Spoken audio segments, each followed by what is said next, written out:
Bakit nga ba takot si Lucifer sa demonyong ito?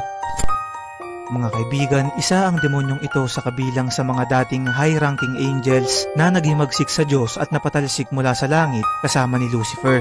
Ayon sa demonology, ang demonyong ito na nagngangalang Astaroth ay isa sa pinakamakapangyarihang demonyo sa spiritual world at sa impyerno. Siya rin ay nabanggit sa iba't ibang libro na may kanya-kanyang mga bersyon, kagaya na lamang ng Biblia, The Book of Abramelin, The Lesser Key of Solomon, at Pseudo-Monarchia Demonum.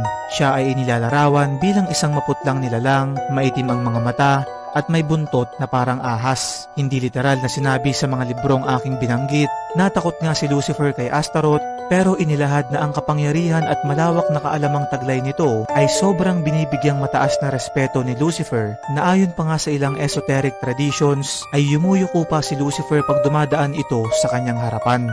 Pakatandaan na walang ebidensyang magpapatunay sa mga kwentong ito at walang nakakaalam kung totoo nga bang nag-e-exist ang mga karakter na ating nabanggit, dahil wala naman talagang nakakaalam ng totoo dito sa mundo nating punong-puno ng hiwaga.